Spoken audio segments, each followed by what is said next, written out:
নমস্কার, আপনি দেখছেন সনাতনের পথে। আজ আমরা এমন একটি প্রশ্ন নিয়ে কথা বলবো যে প্রশ্নটি বহুদিন ধরে আমাদের সমাজে ঘুরে বেড়াচ্ছে। শাস্ত্র কি সত্যিই কুসংস্কারকে সমর্থন করে, নাকি শাস্ত্রই কুসংস্কারের সবচেয়ে বড় বিরোধী? অনেক সময় আমরা এমন কিছু বিশ্বাস করি যেগুলোকে আমরা শাস্ত্রের নামে মেনে নিই, কিন্তু আশ্চর্যের বিষয় হলো সেই বিশ্বাসগুলোর বিরোধিতা শাস্ত্রেই স্পষ্টভাবে আছে। আজ আমরা সেই বিষয়টাই বুঝতে চেষ্টা করব। প্রথমেই একটি বিষয় পরিষ্কার করা দরকার। শাস্ত্র মানে অন্ধবিশ্বাস নয়, শাস্ত্র মানে প্রশ্ন, বিচার এবং বোধ। উপনিষদ বারবার বলেছে, জিজ্ঞাসা করো, বুঝে নাও, তারপর গ্রহণ করো। কিন্তু সমস্যা কোথায়?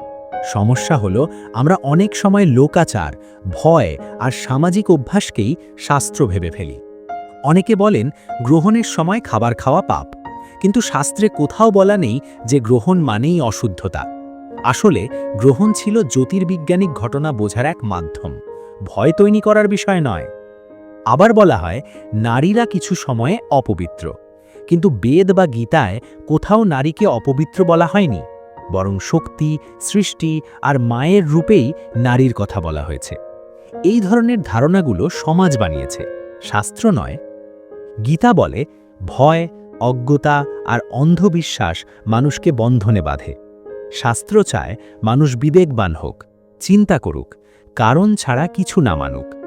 এই কারণেই শাস্ত্র প্রশ্ন করতে শেখায়। শাস্ত্র ভয় নয়, বোধ তৈরি করে।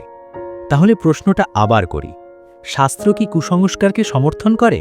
না, শাস্ত্র কুসংস্কার ভেঙে দেয়, কিন্তু আমরা অনেক সময় শাস্ত্র না বুঝে ভুল বিশ্বাসকেই শাস্ত্র ভেবে নিই। শাস্ত্র মানে আলো, কুসংস্কার মানে অন্ধকার। আলো অন্ধকারকে সমর্থন করতে পারে না।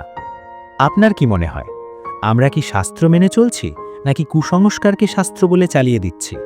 কমেন্টে আপনার মতামত লিখুন। ভিডিওটি ভালো লাগলে লাইক দিন, শেয়ার করুন, আর এমন আরও চিন্তনমূলক ভিডিও পেতে সনাতনের পথে চ্যানেলটি সাবস্ক্রাইব করুন। ধন্যবাদ।